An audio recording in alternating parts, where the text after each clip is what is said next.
부조와 선지자 제54장 삼손.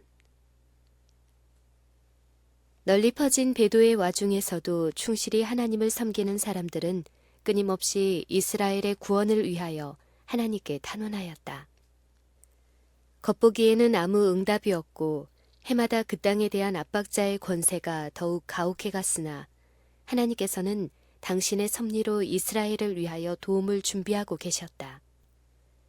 블레셋인의 압정의 초기에 한 어린이가 태어났는데 하나님께서는 그를 통하여 이 강대한 원수의 권세를 꺾고자 하셨다.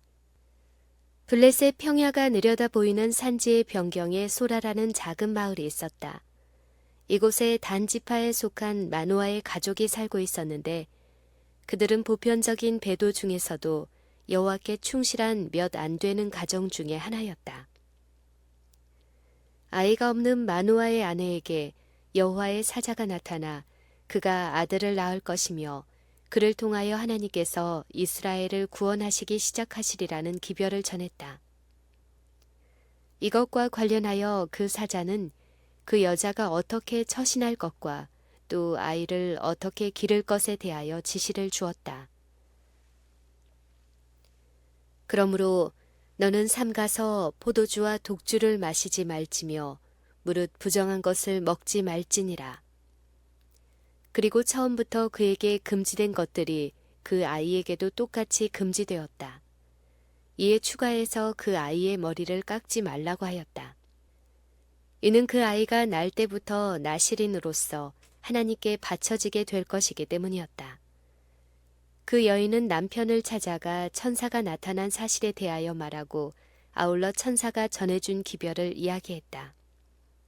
그때에 그의 남편은 그들에게 위임된 중대한 사업을 수행하는 일에 어떤 과오를 범하지는 않을까 염려하여 주에 보내셨던 하나님의 사람을 우리에게 다시 임하게 하사 그로 우리가 그 낳을 아이에게 어떻게 행할 것을 우리에게 가르치게 하소서라고 기도하였다.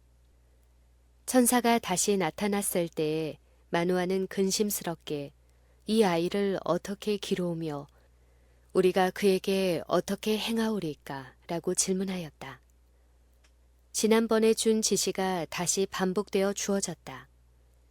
내가 여인에게 말한 것들을 그가 다 삼가서 포도나무의 소산을 먹지 말며 포도주와 독주를 마시지 말며 무릇 부정한 것을 먹지 말아서 내가 그에게 명한 것은 다 지킬 것이니라.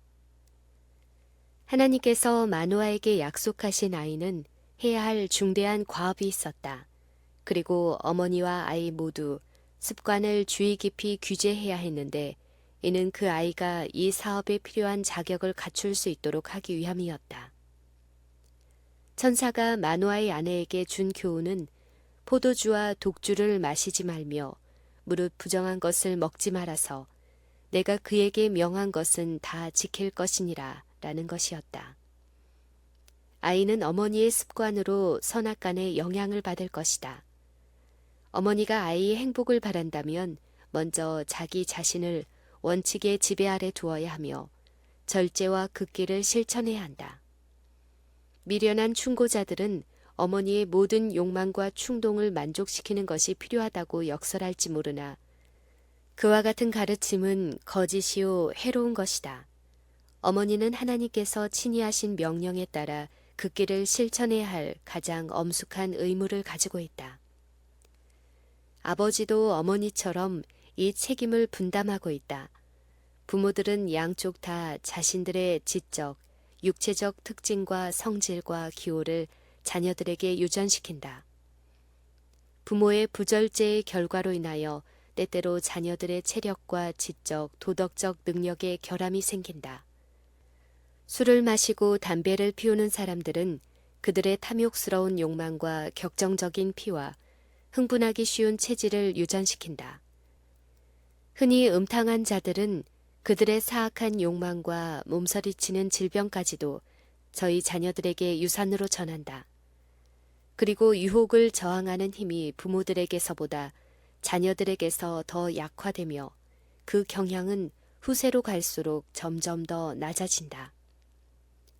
부모들은 저희 자녀들의 난폭한 성질과 그릇된 식욕뿐 아니라 귀머거리와 소경과 백치와 병약한 체질로 태어나게 된 무수한 결점에 대하여 큰 책임이 있다. 모든 아버지와 어머니는 우리에게 태어날 아이에게 우리가 어떻게 할 것인가 라는 질문을 해야 할 것이다.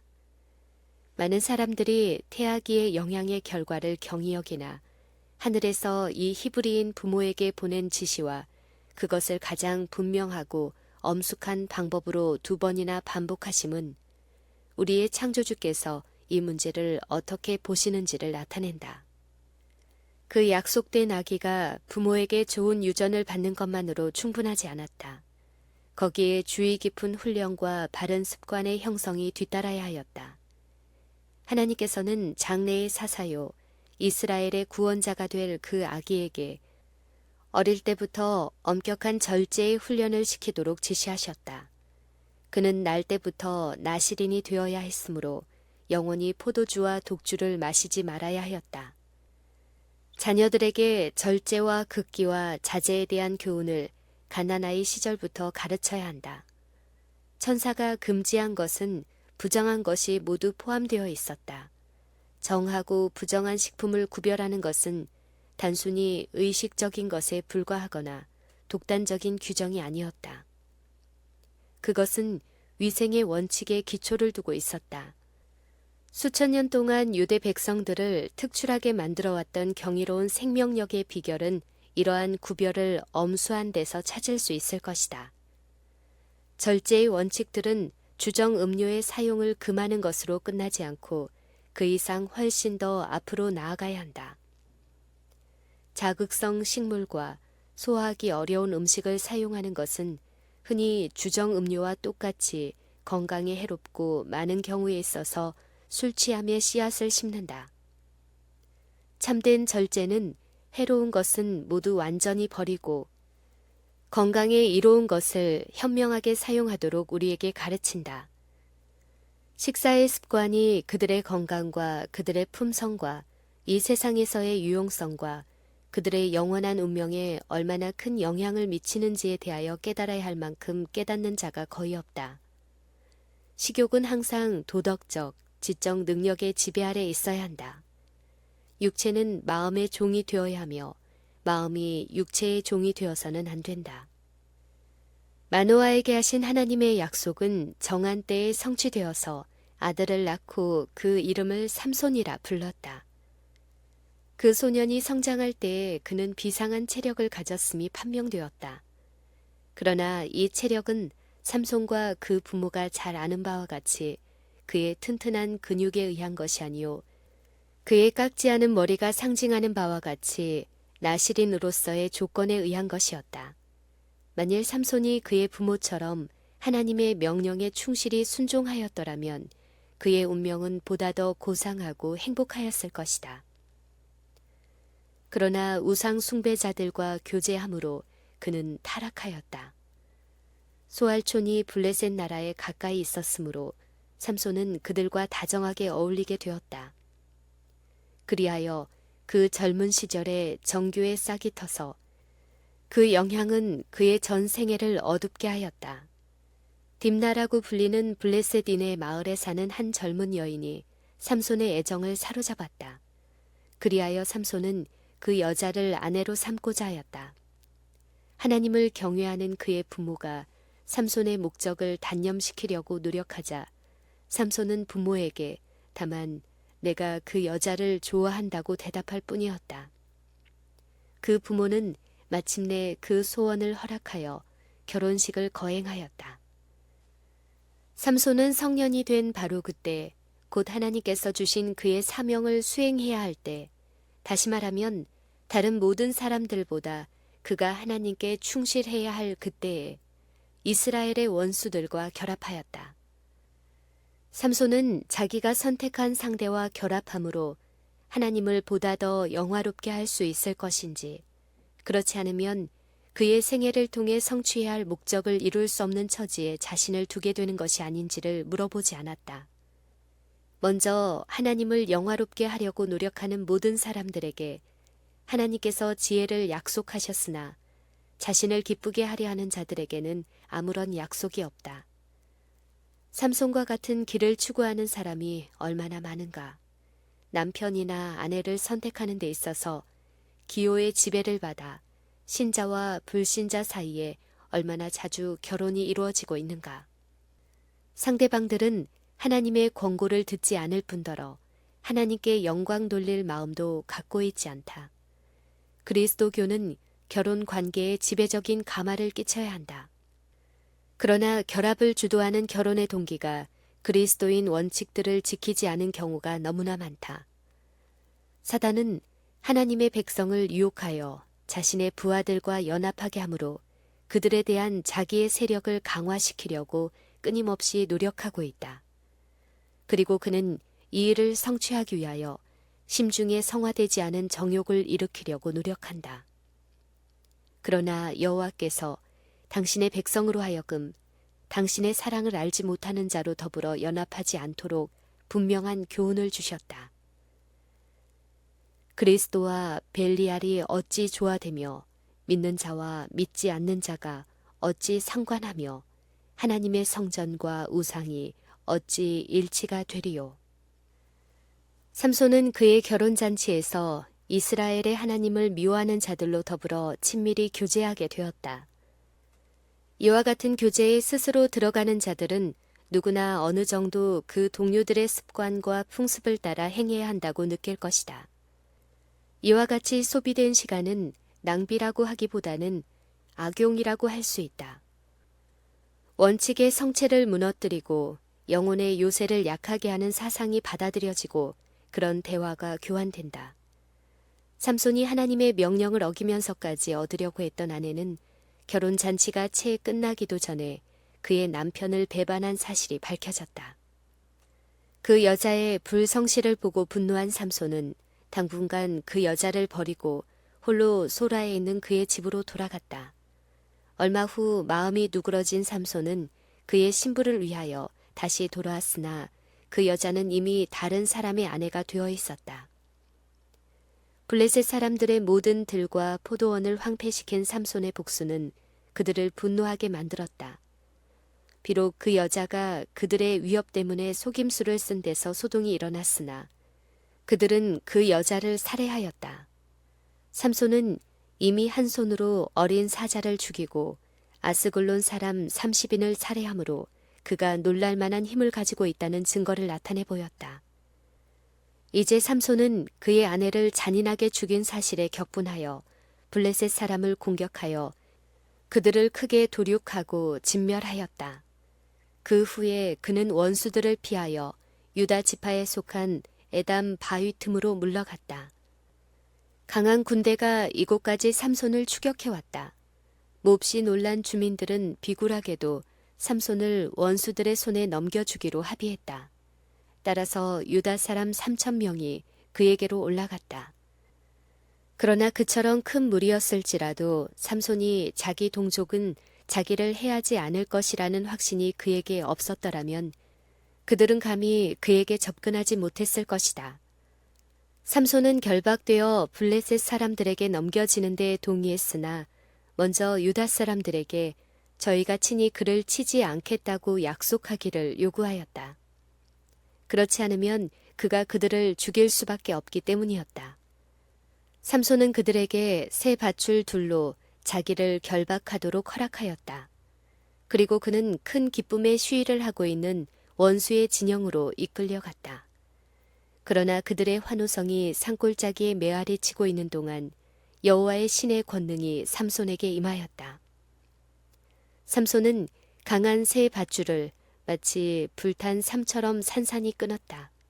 그리고 맨 처음에 손에 잡은 무기는 나귀의 턱뼈에 지나지 않았으나 그것은 칼이나 창보다 더 유효하게 사용하여 블레셋인들을 진멸하였다. 마침내 그들은 들에 1,000명의 시체를 남긴 채 공포에 질려 도망하고 말았다. 만일 이스라엘 백성들이 기꺼이 삼손과 연합하여 승리할 때까지 그들을 추격했더라면 그때의 압박자들의 권세에서 벗어날 수 있었을 것이다. 그러나 그들은 풀이 죽고 겁에 질려 있었다. 그들은 하나님께서 이방인을 쫓아내도록 명하신 사업을 등한히 하였으며 그들의 부패한 행위에 가담하고 그들의 잔인성을 용납하였고 그들 자신에게 직접 해가 오지 않는 한 그들의 비행을 옹호하기까지 하였다.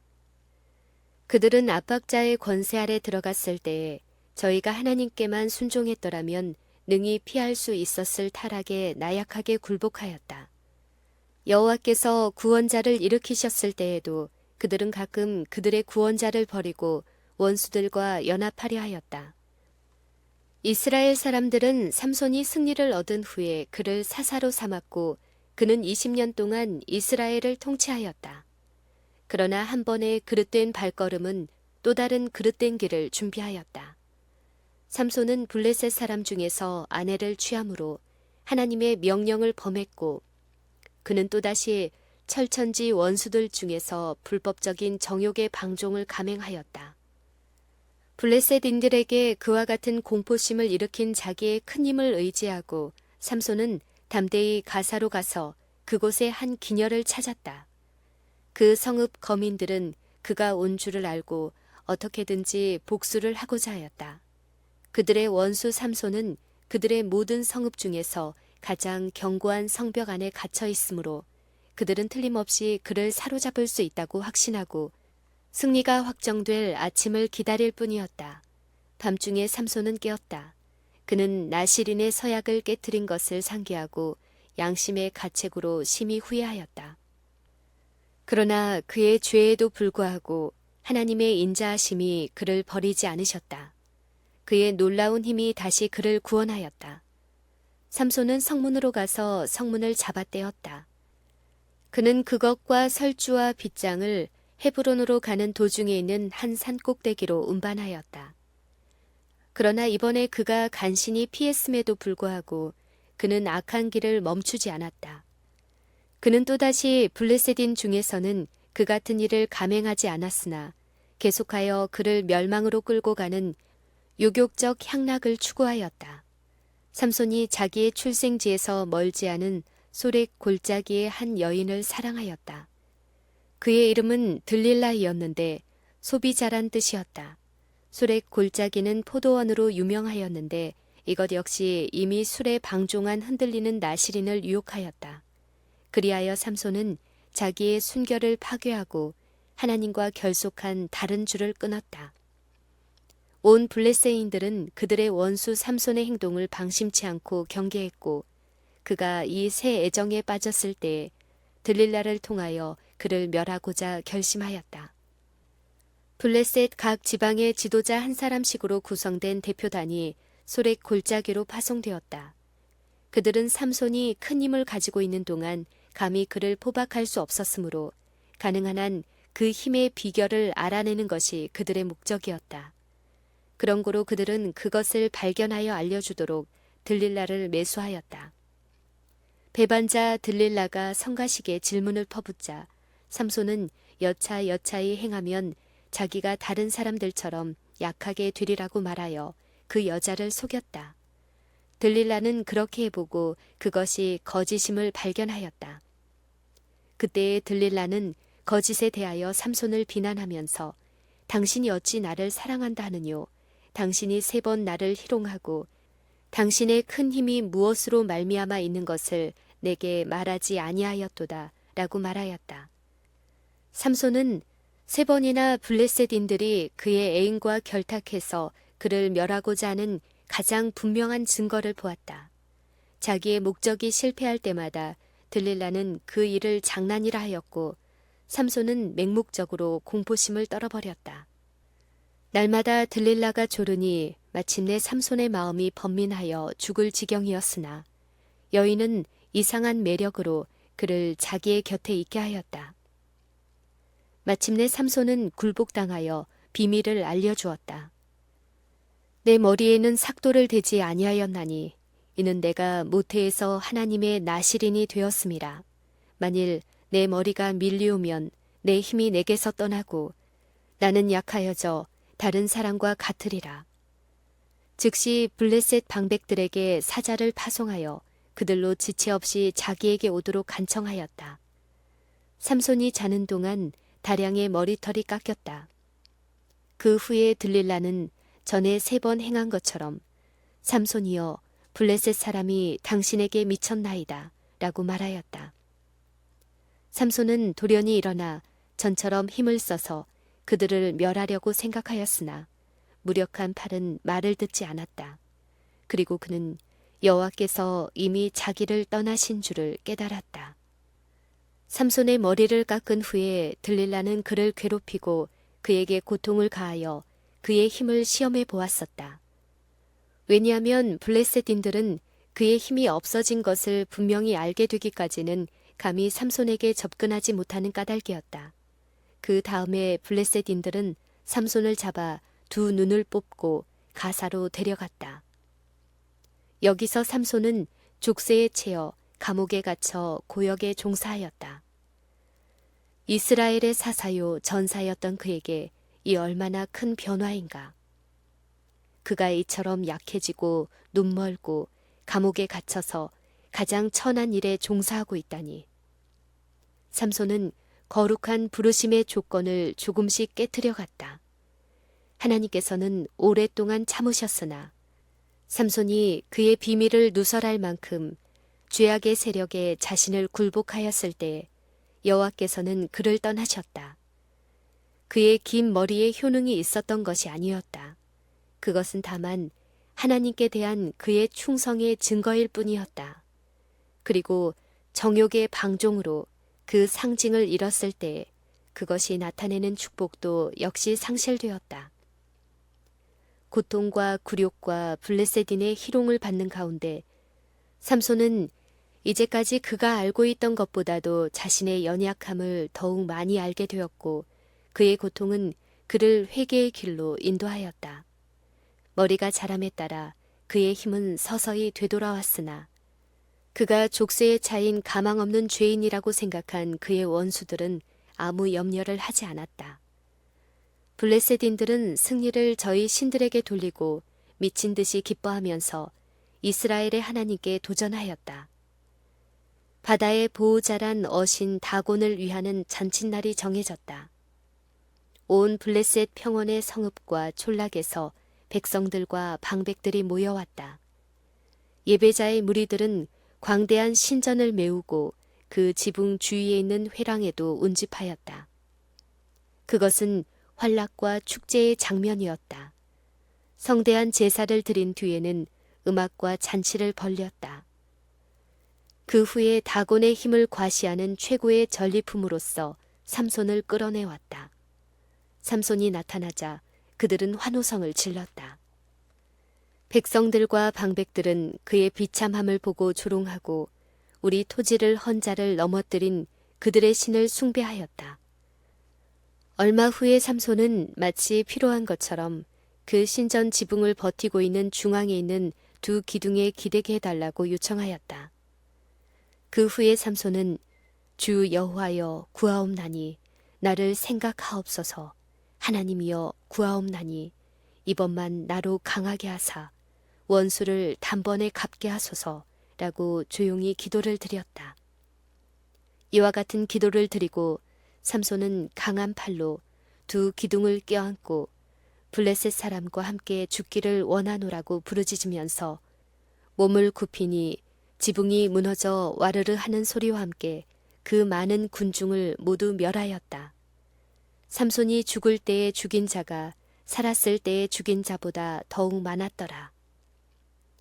우상과 그의 예배자들, 사제와 농민들, 무사와 귀족들이 모두 다곤의 신전의 폐허 아래 매장되었다. 그 중에는 하나님께서 당신의 백성의 구원자가 되도록 택하셨던 거인의 시체도 있었다. 그처럼 신전이 무섭게 무너져 내렸다는 소식이 이스라엘 땅에 전달되어 삼손의 친척들이 저희 산지에서 내려와 아무런 저항도 받지 않고 죽은 영웅의 시체를 꺼냈다. 그리고 그들은 그 시체를 취하여 가지고 올라와서 소라와 에스다올 사이 그 아비 마노아의 장지에 장사하니라. 삼손을 통하여 당신께서 블레셋 사람의 손에서 이스라엘을 구원하기 시작하시리라는 하나님의 약속은 성취되었으나 하나님께 찬양이 되고 민족의 영광이 되었을 삼손의 생애의 기록은 얼마나 어둡고 무서운가. 만일 삼손이 거룩한 부르심에 충실했더라면 그가 명예를 얻고 높임을 받는 가운데서 하나님의 목적이 성취되었을 것이다. 그러나 그는 유혹에 굴복하고 그의 임무에 불충실하였기 때문에 그의 사명은 패배와 속박과 죽음에서 성취되었다. 삼손은 육체적으로 이 세상에서 가장 강한 사람이었으나 자제와 성실과 확고부동함에 있어서는 가장 약한 자 중에 한 사람이었다. 강한 정욕의 소유자를 강한 인물로 오해하는 자들이 많으나 사실은 정욕의 지배를 받는 자는 약한 사람이다. 인간의 참 위대함은 그가 감정을 지배한 힘으로 측정되는 것이지 그를 지배하는 감정의 힘으로 측정되는 것은 아니다. 하나님의 섭리의 보호가 삼손에게 임하여 그로 하여금 맡겨진 사업을 성취할 준비를 할 수 있도록 하였었다. 삼손의 생애는 바로 시초부터 체력과 지력과 도덕적 순결을 위한 좋은 조건에 놓여 있었다. 그러나 악한 동무들의 감화로 인하여 삼손은 인간의 유일한 안전한 방벽이 되시는 하나님을 의지하는 일을 버리고 악의 조수에 휩쓸려 버렸다. 의무의 길을 따르는 자들이 시련을 당하면 하나님께서 그들을 보호하실 것이나 만일 사람들이 고의로 자신들을 유혹의 세력하에 두면 그들은 조만간에 넘어질 것이다. 하나님께서 특별한 사업을 위하여 당신의 도구로 사용하시려고 하는 자들을 사단은 전력을 다하여 타락시키려 한다. 사단은 우리의 약점을 이용하여 우리를 공격하고 품성의 결점들을 통하여 우리의 심신을 모두 지배하려 하고 있으며 우리가 이 결점들을 계속 품고 있다면 그가 성공하리라는 것을 알고 있다. 그러나 아무도 패배할 필요가 없다. 인간은 자신의 연약한 노력으로 악의 세력을 정복하도록 홀로 버려둔 바 되지 않았다. 도움은 가까이 있으며 참으로 도움을 갈망하는 모든 영혼에게 도움이 주어질 것이다. 야곱이 계시 가운데 본 사다리를 오르락 내리락 하던 하나님의 천사가 원하는 모든 영혼을 도와 가장 높은 하늘에까지 오르게 할 것이다.